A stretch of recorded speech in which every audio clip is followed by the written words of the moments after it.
Salutations everybody, it is Maddie here today, and as always, I hope this video finds you excellent. We are 1 week away, one single week away from a shiny new PlayStation 5, and so in today's video, I wanted to talk about the game I'm most excited to put right into the PlayStation 5, or if you're weird and you want to download it, you don't like physical copies, I kid. But anyway, that is Demon's Souls Remake, and PlayStation has been slowly pulling the lid off this game, showcasing what's changing, what's staying, and overall, I am absolutely excited for this game more than any other title releasing within the next week or so. So I wanted to go ahead and make a video here today highlighting some of the changes, the things that are sticking, the things that are switching up, and have a conversation with all of you today. So that all begins with a PlayStation blog post where they highlighted the character creator system. Now, if you remember back on the PS3, let's just say Demon's Souls, it wasn't the best looking character creation system. It was very primitive,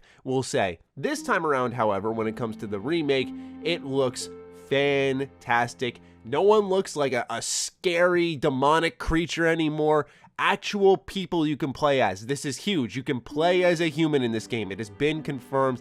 In all seriousness, though, these screenshots look wonderful. There's not much to go on in the terms of actual changes other than, of course, visual fidelity. Also, throughout this post, they highlighted a photo mode. I know for a lot of people, photo mode is big. For me, photo mode never really hit strong. I'd just like to share an experience here or there, but I was never stopping my game for multiple hours to keep like setting up poses. I want to play the game, I don't want to take pictures of it all the time. And I know that sounds weird as a content creator, but I swear that's my opinion.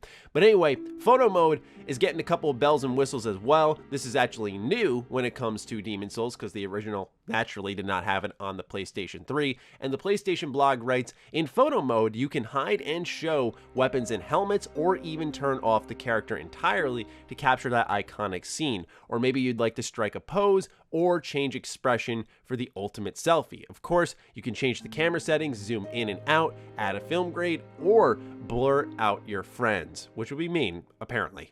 They also say, by the way, all filters are also available outside of photo mode during ordinary gameplay, including one designed to tune the brightness, contrast, and color levels to closely resemble those of the original PS3 game for those who may prefer that classic look. Now, I really like this last part here. Photo mode be damned, in all honesty, because I think it sounds good. I'll take a picture or two and then I'll move on with my day. But when it comes to that classic look and feel, kind of reminds me of what I think of when it comes to Halo Combat Evolved Anniversary. For those who don't remember, this was a really cool remaster, one of my favorites of all time because it allowed you to play a remastered look, and then with the press of the button, you could actually go back to the classic look and compare and contrast. I'd love to sort of do that with some of these settings here that are available for Demon's Souls Remake. I know it's not exactly the same thing, but it does remind me of that, and I wish more games would give that a shot because it's so cool just to see what it was like back then and what it's like now. And it was one of the features I used so much in that game,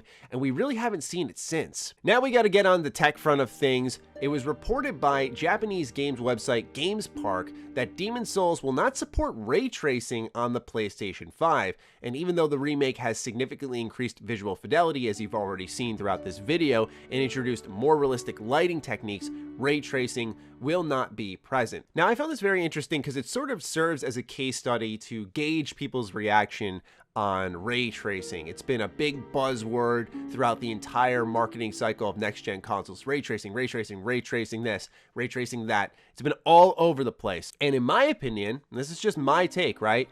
Demon's Souls Remake looks very much next-gen compared to a lot of games, and it doesn't have ray tracing.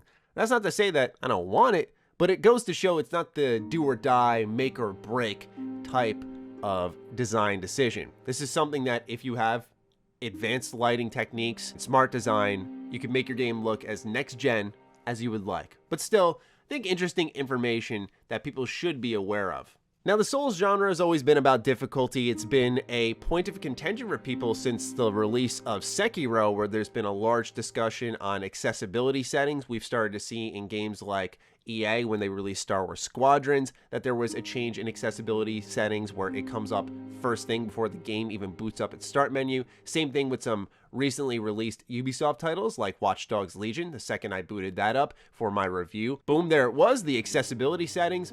And so a lot of people have talked about, does the Souls genre need some type of difficulty setting? And I understand both sides of the argument. Some people want it for, yes, of course, accessibility, but some people believe that the designers should chase their own vision and make the game that they want to make. And I think what we're going to see here with Demon's Souls Remake is quite honestly the best happy medium that we could truly have, because what we're seeing here is, of course, Bluepoint faithfully remake Demon's Souls Remake. They're not adding a difficulty setting, but they do have over 180 videos for the PS5 tips section.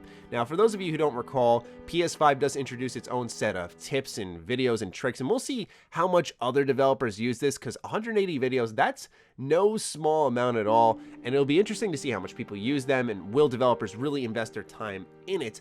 But now if you get stuck on something, whether it's a boss or an area, this system can now guide you. So you can kind of chase for help as much as you want. My only concern with this tip system in general is I really hope they don't go, hey, you look stuck, you want to check out a tip, and they have like a notification for it. I would hate that personally. That's one thing. I don't mind that it exists. I think it's good for everyone, but I just would hate if it just interrupted my game personally. But still, I think it's good for people to know that there are going to be tips here. If anyone gets stuck, maybe you're new to the Souls genre, that you're going to have a little more guidance, especially at launch where we're not waiting for videos to come out from content creators. You could have it right there.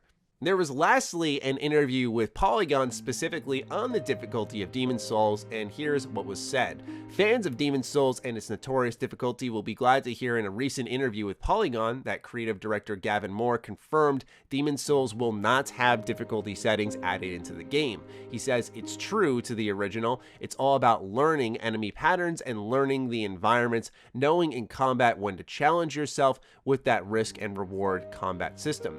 In fact, some changes in the Demon's Souls remake might up the difficulty slightly, including a balancing tweak aimed at limiting how much healing grass players can carry with them. So in fact, the game actually may be more difficult, which I think will be a welcome change for everybody. But across the board, from quality of life improvements to visual fidelity to a photo mode, character creator, and the changes with tips and difficulty settings, I really like where Bluepoint is heading with this title, and I absolutely cannot wait to get my hands on it next week and start playing around with it. Of course, I'll be producing a review on my own personal YouTube channel, but of course, for me, this is one release I am super stoked for, and I want to go ahead and just share some information in today's video. So let me know what you're thinking in the comments down below. I'm looking forward to reading your thoughts. Other than that, I will talk to you all in the next side quest video. Stay sexy, stay active. I love you all. Peace.